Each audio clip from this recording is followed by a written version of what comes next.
안녕하세요. 구명모 법무사입니다. 개인회생을 신청했는데 그 후에도 채권자로부터 계속 연락이 온다면 상당히 부담이 될 수밖에 없는데요.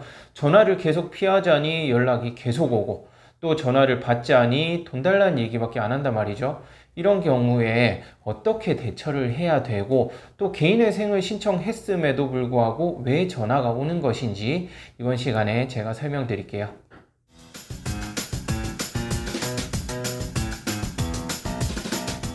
개인회생을 신청하면 원칙적으로 신청 후 1, 2주 이내에 채권자로부터 더 이상 연락이 안 오게 돼요. 왜냐하면 금지명령이라는 제도 때문인데요.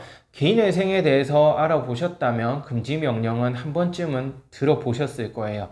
이 금지명령이 발령이 되면 채권자에게 송달이 되는데요. 그 내용에는 더 이상 독촉이나 추심을 하지 말라 이런 내용이 기재가 되어 있습니다. 따라서 이 금지명령이 발령되고 난 이후부터는 채권자가 더 이상 독촉을 하지 못하는 것이죠. 그렇기 때문에 채권자가 더 이상 연락을 하지 않게 되는데요. 개인회생을 신청했음에도 불구하고 채권자로부터 연락이 온다면 그것은 금지명령이 기각되었기 때문이에요. 금지명령이 기각되는 사유는 여러 가지가 있는데 각 법원마다 또 일부 차이가 있습니다. 따라서 이 금지명령이 기각될지 여부는 개인회생 신청 전에 전문가와 상담을 통해서 확인을 하시는 게 좋을 것 같고요. 이번 시간에는 개인회생을 신청했음에도 불구하고 금지명령이 기각이 되어서 이렇게 연락이 오는 경우 어떻게 대처해야 될 것인가에 대해서 설명드릴 건데요. 채권자가 연락이 오는 이유는 첫 번째는 금지명령이 발령이 되지 않았기 때문이고 두 번째는 개인회생 신청 사실을 모르고 있기 때문입니다.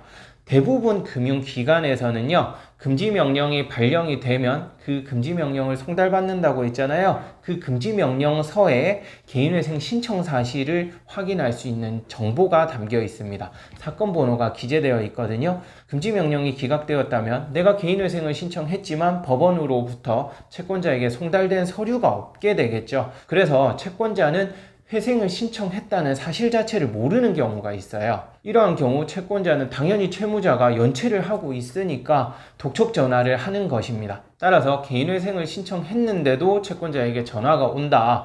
그렇다면 전화를 무조건 피하지 마시고요. 전화를 받아서 내가 개인회생을 신청했다라는 사실을 알려주세요. 그리고 사건 번호를 물어볼 거예요. 그 사건 번호를 알려주면 그 금융기관에서 개인회생 접수 사실을 조회를 해볼 거거든요. 그렇게 해서 개인회생이 접수된 사실을 확인을 하면 그 후에는 독촉을 심하게 하지는 않아요. 보통 1금융권이나 카드사 같은 경우에는 금지명령이 발령되지 않았다 하더라도 더 이상 추심을 하지 않는 경우가 대부분입니다. 그러나 대부업체나 저축은행 등의 경우에는 예외적으로 금지명령의 발령이 없을 경우에는 사건 번호를 확인하고 나서도 개시결정이 날 때까지는 추심 전화가 일부 있을 수는 있기는 해요. 이러한 경우에는 이 추심 전화 자체를 막을 수는 없어요. 왜냐하면 정상적인 추심 행위이기 때문에 이걸 강제로 막을 방법은 없는데, 그렇다 하더라도 개시결정 이후에는 더 이상 추심을 하지 못하니까